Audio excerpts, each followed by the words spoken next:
Okay, we're back working on the 1955 Ford F100 project. The last episode I got some wiring done, and next thing I think I'm going to work on is the brakes. And this is going to be the last component that I need to mock up before I feel confident in removing the engine for the last time, so we can finalize everything, get the engine permanently installed.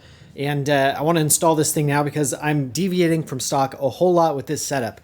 I've decided to try and reuse the Cadillac Escalade's Hydroboost setup. So instead of using engine vacuum and a brake booster, we're going to use, I guess, the power steering pump's pressure. Yeah, I've never set up one of these before. I don't know if you can tell, but this is pretty cool. This is going to be a little bit of an experiment. And as far as the brake pedal goes, the guys down at Restomod Supply came in clutch. They set me up with this brake pedal, which is a Firewall mount brake pedal, kind of like more of a standard modern setup. Originally, the brake booster would have been down inside or kind of next to the frame, exposed to a lot of dust and water. It wasn't ideal, and it's not easy to add power brakes with that thing. So we're going to go with the Firewall mount. This is the pedal that's actually designed exactly for my truck. And originally, I was thinking I would also try and use the Escalade's brake master cylinder, which is this big funky thing right here, but there's a big tube coming off of it which supplies some other hydraulic system. I'm actually not sure what that might be. So we're going to use instead this guy, this more simple billet style disc brake master cylinder, also got from Restomod Supply, and their adjustable proportioning valve. I'm excited to get this set up, and I really hope that it fits with my LS engine. I guess we're going to find out here in just a few minutes.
All right, we got this thing set up underneath the dash here, and this thing fit absolutely dead nuts in the factory dashboard mounting holes here, which is awesome. And that's very rare for an aftermarket part on a 70-year-old truck. So that's cool. But for now, I want to go ahead and drill some holes in this beautiful Firewall, and then we'll get this Hydroboost thing mounted on the backside.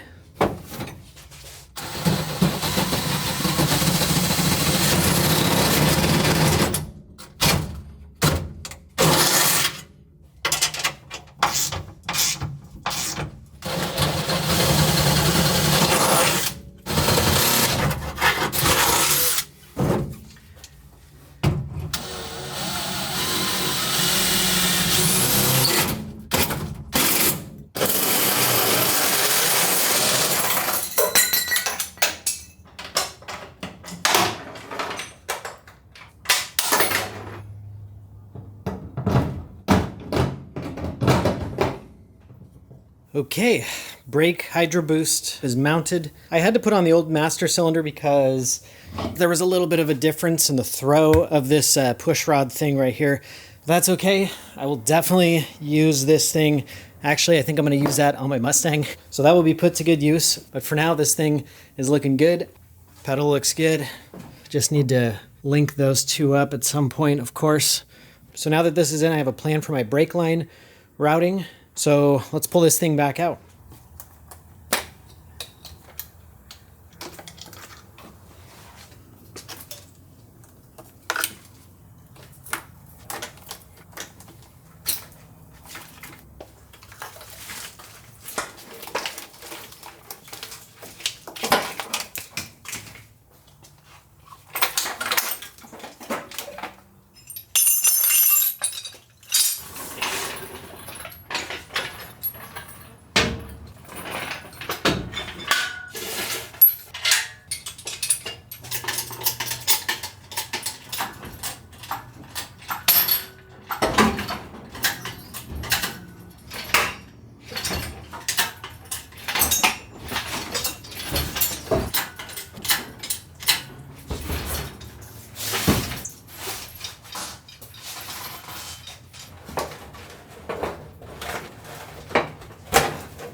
Okay, as you can see, I filled up every single hole in this firewall. Yeah, originally I didn't mean to go this crazy and smooth everything out, but kind of got carried away. And obviously I need to paint this stuff or it's gonna rust. So I'm gonna prime it. And then I have some blue paint left over from painting my Mustang's engine. It's actually engine paint. I think that should work though. It is Ford paint, so yeah, let's see what happens.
Okay, I got the cab stripped out, actually, the first time I removed the seat, and I gotta say, I'm very, very happy with the incredible condition that these floors are in. I mean, it might look rusty to the naked eye, but this is absolutely, absolutely solid. A small hole right there in the back of the cab, but otherwise this thing is factory fresh, dude. This is amazing. Buy your cars from the desert, kids. So I think what I want to do now is go ahead and cover this with the rust preventative paint, kind of like Pour 15, but cheaper. I didn't really plan on doing the inside of the cab this early in the project, but I wanted to do the frame here with some of that stuff before putting the engine back in, so I might as well go ahead and do the cab since the jar is going to be open. So the first step is to use this stuff, which is some sort of chemical, I don't know, whatever. You put that stuff on there. I don't know what it does. I'm not a scientist. I just work on cars. So yeah, let's do that.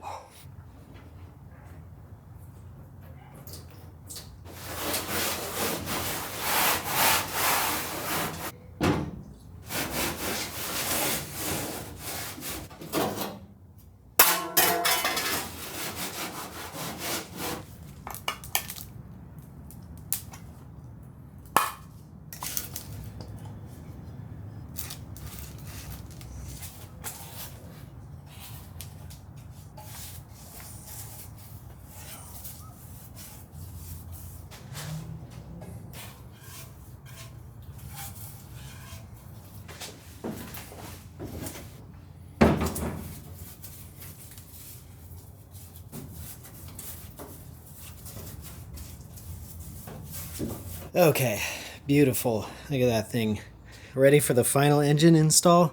And I just went ahead and painted the whole floor. I wasn't sure if I was going to do the whole thing, but I got a little carried away. It looks good though. And this thing is rust proof for another century, maybe two. So yeah, I'm going to go ahead and let this stuff dry overnight.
Okay, you're probably wondering why I just cut a huge hole in my beautiful firewall. The reason is that I want to install air conditioning in this thing, and I don't want to spend an absolute fortune on one of those like out-of-the-box kits, you know, whatever, $2,000 retrofit. I've went that route before, and I think those things are massively overpriced, and I think I figured out a way to do it for, I don't know, maybe like 1/10 of the cost, or we'll call it 1/4 of the cost. But let me show you what this hole's for. Here.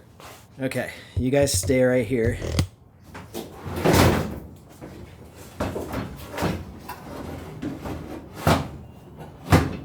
All right, there you go. This is the under dash, I don't know what you call this, like the evaporator box or whatever.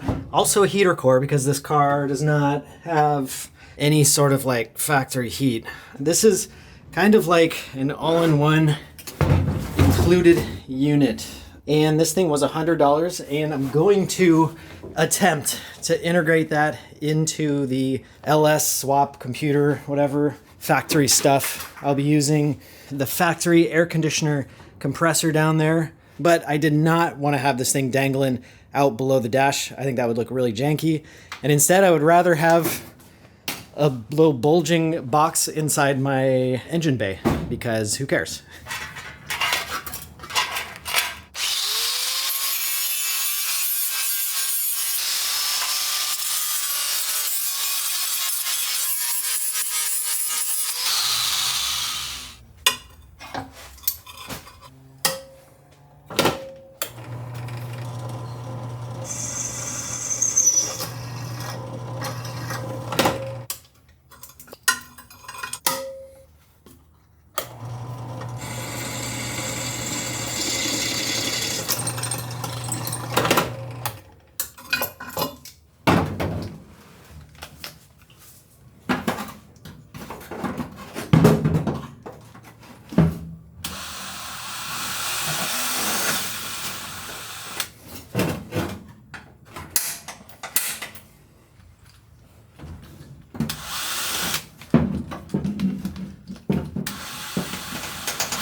All right, that's not too bad, actually. Pretty proud of that little thing.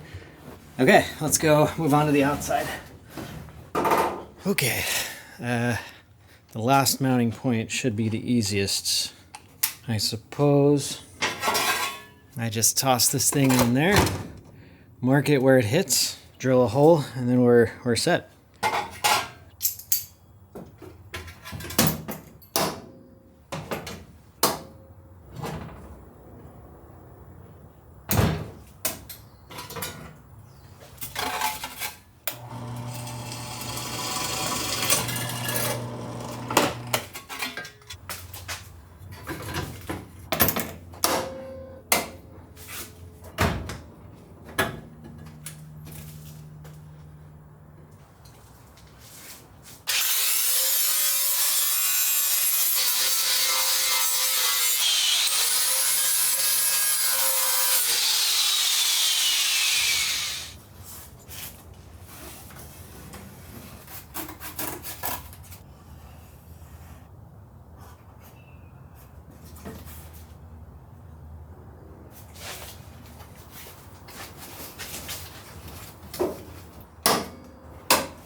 Okay, well, as you can see, I changed my mind a little bit.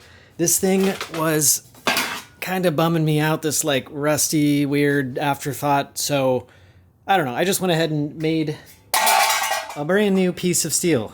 And I made it a little bit too long, and I can actually cut off a good bit of this. So I'm gonna go ahead and do, in fact, I've already done some markings. I'm gonna cut another piece. I will probably just close it off like a triangle right there. And this thing will be tucked in all nice and cozy in there. Let's keep going.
Okay, the box is finished, and I think it looks pretty good. This is absolutely as good of a job as I can do, and I'm very happy that I went with the box.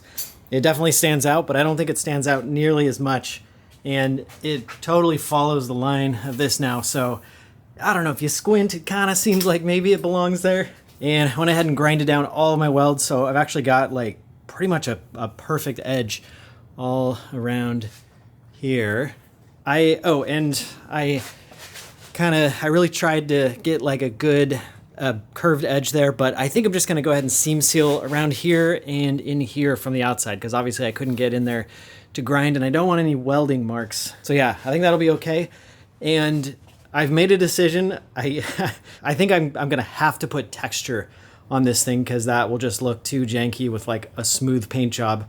And I figured I might as well go ahead and paint the entire firewall, so I'll do like a textured black or something like that. As kind of neat as it was to have the original firewall, I don't think it's in the cards. This took a long time to do. This was like pretty much like one entire day to build that thing, but we're gonna have air conditioning now.